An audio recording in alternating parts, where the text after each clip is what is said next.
중국의 극동 지방에서만 자라는 아주 독특한 대나무가 있습니다. 그 대나무를 모소 대나무라고 합니다.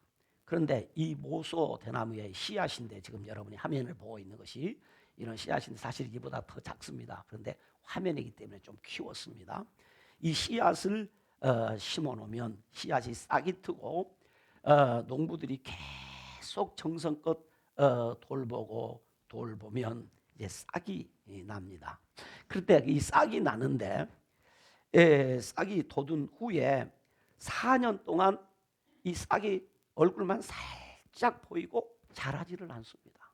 그래서 4년 동안 고작 자라봤자 3cm밖에 자라지 않아요. 그러니까 무슨 이런 나무가 있나 할 정도로. 그런데도 농부들은 계속해서 이 모소 대나무에게 비료를 주고 물을 주고 이렇게 가꾼답니다. 그런데도 4년 동안 자라는데 3cm밖에 자라지 않아요. 5년째 되면 이제 이 3cm밖에 안 되는 그 대나무 싹이 이렇게 푹 죽순이 올라옵니다. 그러면서부터 이 대나무가 자라기 시작하는데 무려 하루에 30cm 이상씩 자라는 거예요. 이럴 때는 와, 하루에 30cm 이상이 자라는 거예요. 예. 그래서 6주 후에는 무려 이 대나무가 15m 이상을 자라는 거죠. 5년이 지나. 그래서 이 대나무 밭이 아주 빽빽하고 울창한 대나무 숲을 이루는 폭풍 성장을 한다고 합니다. 어떻게 이런 일이 가능할까? 그것은 모소 대나무는 씨앗이 움트고 나서 4년 동안 땅 속에서 그 고작 4년 동안 3cm밖에 자라지 않은 그 새싹을 뻗는 동안에 수백 평방미터의 뿌리를 깊게 뻗치기 때문에 4년이 지난 후에는 바로 이렇게 이 대나무가 어마무시하게 성장을 한다는 것이지요. 하루에 30cm 자란다? 어떤 나무도 그렇게 자라는 나무는 없습니다. 그만큼 뿌리를 깊게 내렸기 때문에 가능하다 이 말입니다. 또 여러분 사막에서 자라는 나무 중에 법궤를 만들 때 사용되는 아카시아과에 속하는 조각목이라고도 하는 시띠나무가 있습니다. 그런데 이 시띠나무는 아주 척박한 사막에서 자라는데 그 사막 가운데서 자라는데도 불구하고 이 시띠나무는 3에서 4m 정도까지 자랄 정도로 이 사막에서도 잘 자라는 나무입니다. 그런데 이 시띠나무도 그 뿌리가 수십 미터 깊이까지 내려가는데 어떤 나무의 뿌리는 무려 2km까지 뿌리가 자란다고 합니다. 어마어마하게 자라는 거죠. 여기서 우리는 중요한 교훈을 얻게 됩니다. 그것은 뿌리 깊은 나무는 혹독한 환경을 이겨내고 척박한 땅에서도 잘 자라고 풍파를 잘 이겨내고 잘 자랄 뿐만이 아니라 수명이 길다는 것입니다.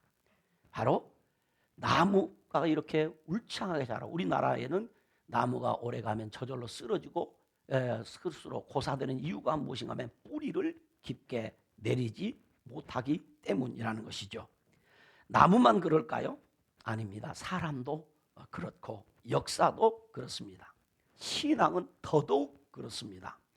뿌리 깊은 신앙의 사람은 어떤 세파가 몰려와도 흔들리지 않고 변덕을 부리지 않으며 넘어지지도 않고 잎이 청청하여 오히려 열매를 더 잘 맺는다는 것입니다. 그래서 오늘 본문에 보니까 이런 말씀이 있어요. 우리가 이미 읽어서 알겠습니다마는 주께서 심지가 견고한 자를 평강하고 평강하도록 지키시리니 이는 그가 주를 신뢰함이니이다. 너희는 여호와를 영원히 신뢰하라. 주 여호와는 영원한 반석이심이로다 라고 했습니다. 여기 중요한 단어가 심지입니다. 심지. 따라서 심지.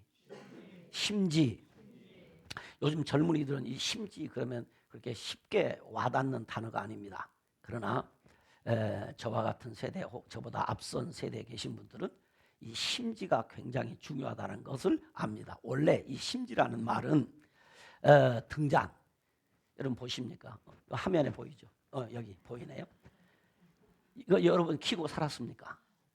이게 옛날에는 유일한 집을 밝히는 등잔입니다. 이 등잔에 불이 밝혀져 있죠. 이 불이 밝혀지는데 불을 밝히는 그러니까 지금 이 등잔 속에 뭐가 들었느냐면 심지가 아니라 석유가 들었습니다. 등유가 들어있는데 그 등유를 빨아올려서 불을 붙일 수 있도록 하는 것이 심지입니다.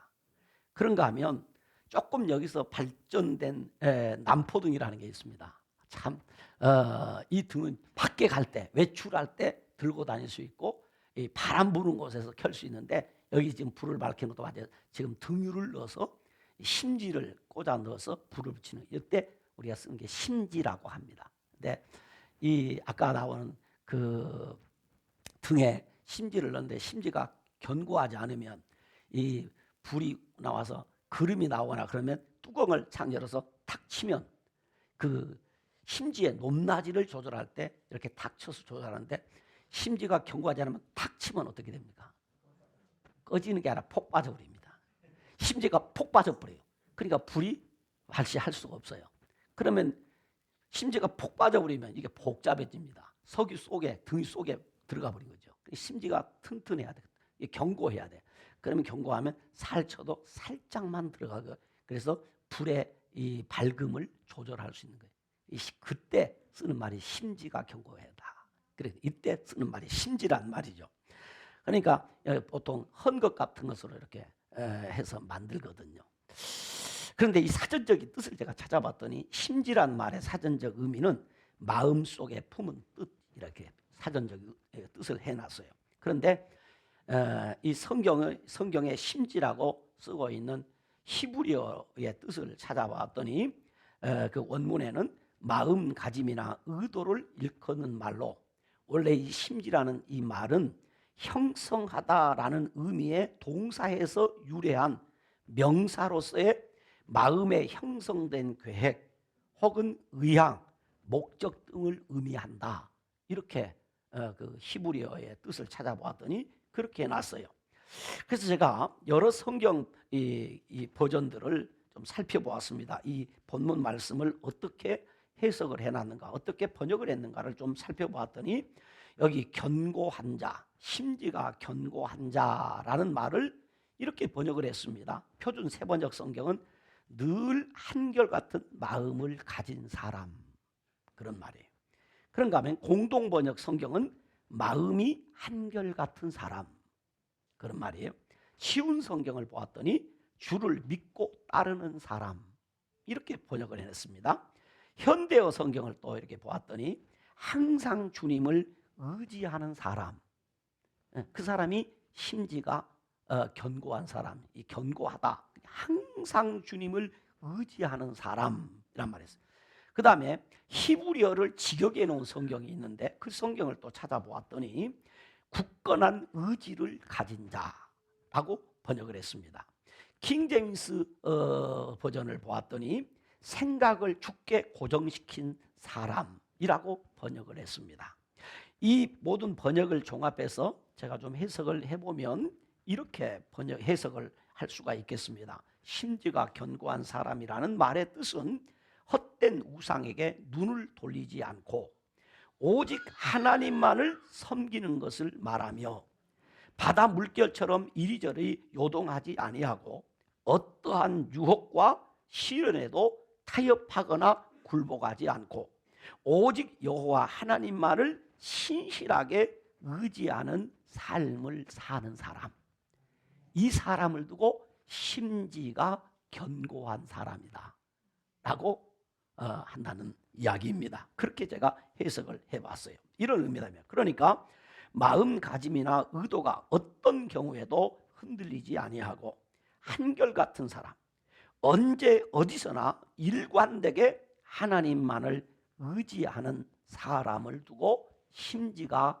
견고한 사람이다 이렇게 한다 이 말입니다. 그래서 이 사람은 변덕을 안 부린다는 거죠. 그러니까 어려움이 없다는 이야기도 아닙니다. 고통을 안 당한다는 이야기도 아닙니다. 유혹이 없다는 이야기도 아닙니다. 유혹도 있습니다. 고통도 있습니다. 환난도 있습니다. 어려움도 있습니다.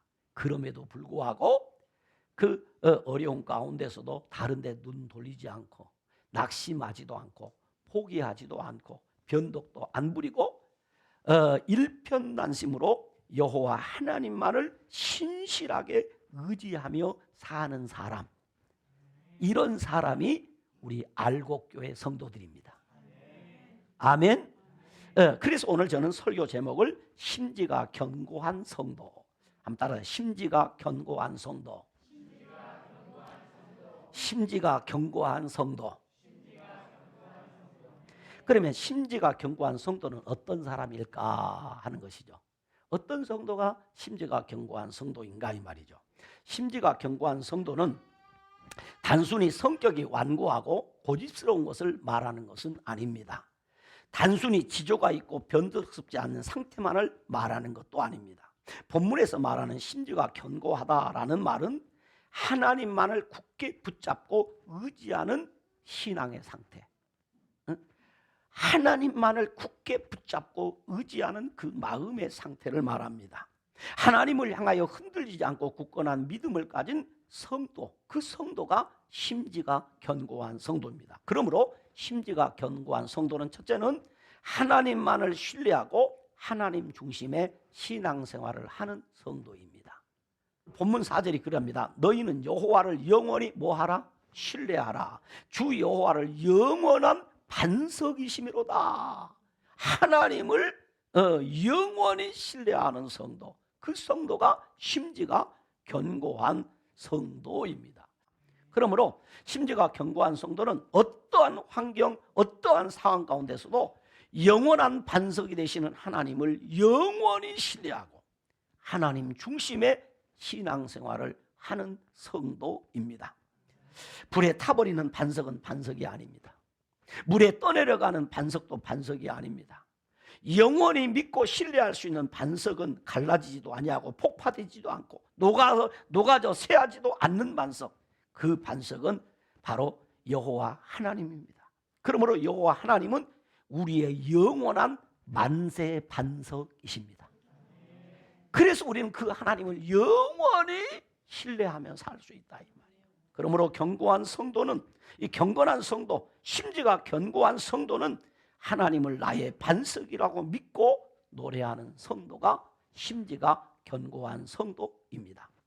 다윗 왕은 반복하여 위기 때마다 그는 노래합니다. 여호와는 나의 반석, 나의 요새, 나를 위하여 나를 건지시는 자라고 노래를 했습니다. 얼마나 다윗은 환난이 많았는지 말합니다. 말로 못합니다. 너무너무 고통스러운 일이 많았습니다.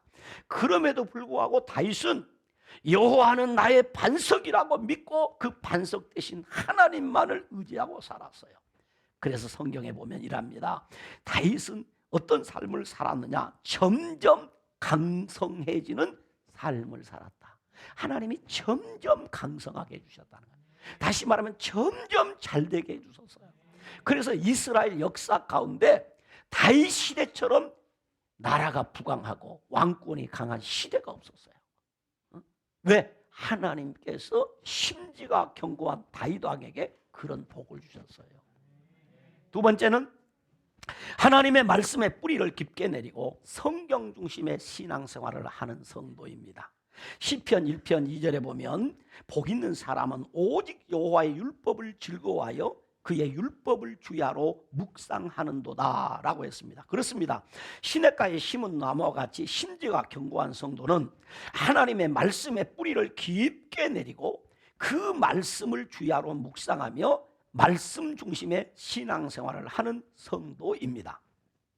세상의 소리에 귀 기울이고 사람의 말에 흔들리는 것은 하나님의 말씀에 신앙의 뿌리를 깊게 내리지 못했기 때문입니다.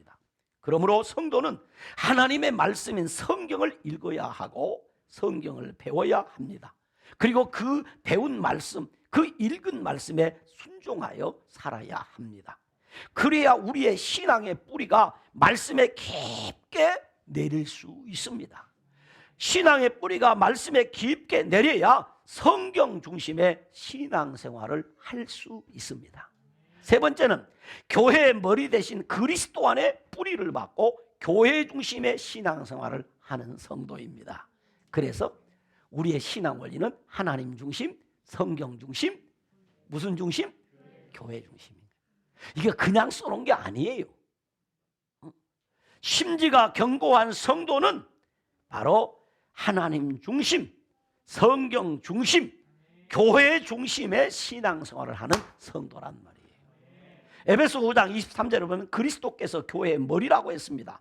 그리고 골로새서 2장 6절로 7절에 보면 그러므로 너희가 그리스도 예수를 주로 받았으니 그 안에서 행하되 그 안에 뿌리를 박으며 세움을 받아 교훈을 받은 대로 믿음에 굳게 서서 감사함을 넘치게 하라라고 했습니다. 다시 말하면 교회의 머리 대신 그리스도 안에 뿌리를 받고 교회 중심의 신앙생활을 하는 성도가 되라는 말이에요. 그렇습니다. 심지가 견고한 성도는 그리스도의 지체로서 그리스도 안에 뿌리를 받고 교회 중심으로 신앙생활을 하는 성도입니다. 그렇다면 이 심지가 견고한 성도에게 약속된 은혜와 축복이 있어요. 심지가 견고한 성도에게는 하나님이 어떤 은혜와 축복을 주는가 이 말이에요. 하나님만을 신뢰하고 하나님 중심의 신앙생활하는 성도, 하나님의 말씀에 뿌리를 깊게 내리고 성경 중심의 신앙생활하는 성도, 교회의 머리 대신 그리스도 안에 뿌리를 받고 교회 중심의 신앙생활하는 심지가 견고한 성도에게 하나님께서 약속한 은혜와 축복, 하나님이 약속한 은혜와 축복이 있단 말이에요. 그러므로 성도는 신앙의 뿌리를 깊게 잘 내려야 해요. 신앙의 뿌리가 깊어야 돼요. 한번 따라서 신앙의 뿌리가 깊어야 합니다. 신앙의 뿌리가 깊어야 합니다. 그 사람에게 축복이 있고 은혜가 있단 말이죠. 그 사람에게 하나님이 복을 주신다는 겁니다. 첫째로 오늘 본문에 보니까 그렇게 말씀했어요. 주께서 심지가 견고한 자를 평강하고 평강하도록 지키시리라. 심지가 견고한 자에게 하나님이 평강하고 평강하도록 지켜주신단 말이에요. 당시 이스라엘 백성들은 평강이 없었습니다. 주변의 강대국 사이에 늘 강대국의 침략에 대한 불안감이 있었습니다. 그래서 조공을 바치며 주변 강대국을 의지하고 도움을 구했습니다. 다시 말하면 심지가 견고한 자에게 평강하고 평강하도록 지켜주신다고 그랬어요. 여기 평강하고 평강하도록 지킨다는 말은 다른 말로 완전한 평강을 주신다는 말이에요. 히브리어 샬롬이라는 말은 제가 여러 번 설명을 해서 여러분 잘 알고 있는 단어입니다. 이 샬롬이라는 말은 일반적으로 우리 성경에 번역이 될 때 평강, 평화, 평안, 화평이라는 말로 일반적으로 번역이 되어 있어요. 그런데 사실 이 샬롬이라는 말 속에는 복지, 또 번영, 이미 제가 설명했던 것처럼 토부, 축복이란 말이에요. 행복이 들어있고 건강, 완전, 안전. 요즘 이제 한참 요즘 조금 유행이 지난 것 같은데 많이 썼던 말이 웰빙이란 말이죠. 웰빙. 바로 이 샬롬이라는 말 속에 웰빙이라는 말이 들어가 있어요. 그러니까 이 샬롬은 이 한마디로 표현이 안 되는 정말 좋고도 너무 좋은 겁니다. 샬롬을 주는데 어떻게 하면 샬롬에 샬롬을 더해. 여러분 성경에서 반복할 때 은혜 이에 은혜. 여기서 큰 은혜를 주신다네요. 복을 더한다는 말은 큰 복 준다는 거예요. 그러므로 샬롬하고 샬롬하도록 해준다. 이 말은 완전한 평강을 주신다 그 말이에요. 완전한 평강을 주신다. 이 완전한 평화란 전쟁이 전혀 없이 이 평화로울지라도 여러분 만약에 백성들이 굶주린다면 그것은 완전한 평화가 아닙니다. 물질이 풍부하다 할지라도 건강하지 못하는 것은 역시 평화롭지 못합니다. 돈도 많고 몸도 건강하지만 인간관계가 불편하다면 그것은 완전한 샬롬이 아닙니다. 혹시 재산이 넉넉하고 몸도 건강하고 인간관계도 원만하지만 하나님과의 관계가 평강하지 못하면 원만하지 못하면 역시 그것도 완전한 샬롬은 아니에요. 그러므로 완전한 평화란 인간의 노력이나 힘으로 얻어지는 것이 아닙니다. 세상을 의지하지 말고 하나님을 의지해야 되는 그 이유는 하나님만이 우리에게 완전한 샬롬을 주실 수 있기 때문에 그렇다. 하나님의 완전한 통치하심을 겸손히 믿고 순종하는 성도에게 하나님이 주신 축복이 완전한 평강입니다. 성경은 말합니다. 이스라엘 백성들이 두려워할 일이 많습니다. 염려할 일이 많습니다. 걱정할 일이 많습니다. 왜? 주변국들이 늘 그들을 침략하려고 하기 때문에. 그때 하나님은 말씀합니다. 두려워하지 말라. 내가 너와 함께함이라. 놀라지 말라. 나는 내 하나님이 됨이니라. 아멘. 내가 너를 굳세게 하리라. 참으로 너를 도와주리라. 참으로 나의 의로운 오른손으로 너를 붙들리라. 왜? 내가 너에게 완전한 샬롬을 주기 때문에. 걱정할 일 없습니다. 두려워할 일 없습니다. 놀라워할 것도 없습니다. 왜냐하면 하나님께서 함께 해주시고, 하나님이 우리 하나님이 되어주시고, 우리 하나님이 우리를 도와주시고, 하나님이 우리를 그의 능력의 오른손으로 붙들어 주시기 때문에 그때만이 우리에게 완전한 샬롬이 있게 되는 거죠. 두 번째로, 더위와 가뭄에도 두려워하거나 걱정하지 않게 된다는 말이죠. 심지가 견고한 성도에게는 더위와 가뭄에도 두려워하거나 걱정하지 않게 된다. 예레미야 17장 7절로 8절 보니까 이렇게 기록해 놨습니다. 물은 여호와를 의지하며 여호와를 의뢰하는 그 사람은 복을 받을 것이라. 뭘 받는다고요? 뭘 받아요? 여러분이 복 받기를 바랍니다. 그러니까 여호와를 의지하며 여호와를 의뢰하는 사람, 이 말은 이 사람은 어떤 사람입니까? 심지가 견고한 성도입니다. 이 사람에게는 하나님이 복을 주신다는 말이에요. 복을 받을 것이라. 그러면서 그 받는 복이 무엇인가? 그는 물가에 심어진 나무가 그 뿌리를 강변에 뻗치고 더위가 올지라도 두려워하지 아니하며 그 잎이 청청하며 가무는 해에도 걱정이 없고 결실이 그치지 아니함 같으리라. 여러분, 더위가 와도 걱정할 필요 없습니다.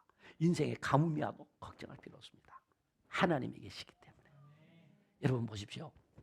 엘리야가 3년 6개월 동안 비가 오지 않아도 엘리야는 걱정하지 않았습니다. 왜? 비를 내시는 하나님이 계시기 때문입니다. 우리 성경은 분명히 말합니다. 우리 하나님은 이른 비와 늦은 비를 때를 따라 내려주시는 하나님입니다. 이른 비와 늦은 비를 내리시되 우리가 비가 필요할 때는 우리 하나님은 소낙비를 내려주시는 분입니다. 그러므로 심지가 견고한 성도에게는 더위와 가뭄에도 두려워하거나 걱정하지 않도록 해주신다, 이 말이에요. 믿으시기를 바랍니다. 여러분, 우리가 인생을 살아가면 어쩔 수 없이 더위가 올 수도 있고 가뭄이 올 수도 있지만 심지가 견고한 성도는 두려워하거나 걱정할 필요가 없다는 것입니다. 왜냐하면 물가에 심겨진 나무가 그 뿌리를 강변에 뻗치고 충분한 수분을 공급받아 열매를 맺는 것처럼 심지가 견고한 성도는 아무리 환경이 어렵고 힘들고 떼약볕이 내리쬐고 가뭄이 와도 하나님이 때에 따른 열매를 맺도록 해주시기 때문입니다. 때를 따라 열매를 맺도록 해주시기 때문입니다. 정말로 그렇습니다. 정말로 그렇습니다. 하나님은 때를 따라 열매를 맺게 해주십니다. 세 번째는 철을 따라 열매를 맺으며 모든 일이 형통한 삶을 살게 해주십니다. 철을 따라 열매를 맺게 해주실 뿐만 아니라 모든 일이 형통한 삶을 살게 해주신다 그랬어요. 시편 1편 3절에 그리 기록합니다. 그는 복 있는 사람입니다. 심지가 견고한 사람입니다. 시냇가에 심은 나무가 철을 따라 열매를 맺으며 그 잎사귀가 마르지 아니함 같으니 그가 하는 모든 일이 다 형통하리로다. 오늘 시편 기자는 말합니다. 복 있는 사람, 행복한 사람, 그는 노래합니다. 오로지 주님의 말씀을 즐거워하며 언제나 말씀을 묵상하는 사람은 시냇가에 심은 나무처럼 말씀의 샘에 그 뿌리를 깊게 내리는 성도는 철을 따라 열매를 맺습니다. 그러므로 성도는 신앙의 뿌리를 깊게 내어야 합니다. 말씀의 결론을 맺습니다. 여러분, 어디에 뿌리를 내리고 살아가고 있습니까? 예수를 믿으면서도 세상에 뿌리를 받고 한쪽은 교회에 뿌리 받고 이쪽도 아니고 저쪽도 아니고 살아갑니까? 여러분, 하나님은 심지가 견고한 성도에게 은혜를 주시고 복을 주시기를 원하십니다. 하나님에게만 뿌리를 박으라는 얘기입니다. 여기서 힘을 얻고 여기서 은혜를 받고 여기서 복을 받아서 세상에 나가서 복이 되라는 것입니다. 오늘 우리 성도는 세상에 나가 복쟁이입니다. 여러분, 복쟁이 되려면 하나님의 교회에서 은혜를 받아야 돼. 하나님의 교회에서 우리가 복을 받아야 돼. 그래서 세상에 나가서 복쟁이로 살아야 돼. 복쟁이로 못 살고 빚쟁이로 살면 되겠습니까? 따라서 나는 복쟁이다. 나는 복쟁이요. 예수 믿는 사람 복쟁이요, 복쟁이. 어디 가든지 우리는 복을 나누. 그러기 위해서는 우리의 신앙의 뿌리를 어디다 박아야 되느냐? 하나님께 내려야 되고, 말씀에 내려야 하고, 교회에 내려야 된다. 그래서 우리는 하나님 중심, 성경 중심, 교회 중심의 신앙생활을 해야 하는 것입니다. 이 성도가 심지가 견고한 성도입니다. 이런 사람에게 하나님이 완전한 평강의 복을 주십니다. 더위와 가뭄에도 두려워하지 않고 걱정하지 아니하는 복을 주십니다. 이런 심지가 견고한 성도들에게 철을 따라 열매를 맺게 해주시고, 그가 하는 모든 일을 다 형통하게 해주시는 복이 있습니다. 그러므로 성도는 신앙의 뿌리를 깊게 내려야 합니다. 기도하겠습니다. 하나님 아버지, 고맙고 감사합니다. 하나님이 오늘 또 우리에게 귀한 말씀 주셨습니다. 이 말씀이 오늘 우리 사랑하는 성도들에게 그대로 적용되고, 우리 성도들이 그대로 체험하고, 우리 성도들이 그대로 간증하며 살게 하여 주시옵소서. 심지가 견고한 성도에게 주시는 하나님의 은혜와 축복의 약속을 아버지 하나님 그대로 우리 가운데 나타내 보여 주시옵소서. 자비하신 우리 아버지 하나님, 세상에서 이리 할까 저리 할까 두려워하고 걱정하고 염려하지 않게 하시고, 우리의 신앙의 뿌리를 깊게 내려서 하나님이 주시는 완전한 평강, 하나님이 주시는 더위와 가뭄을 이겨낼 수 있는 그런 삶의 능력, 철을 따라 열매를 맺고 하는 모든 일이 형통케 되는 복을 누리는 우리 성도들 되게 하여 주시옵소서. 예수님 이름으로 기도드리옵나이다. 아멘.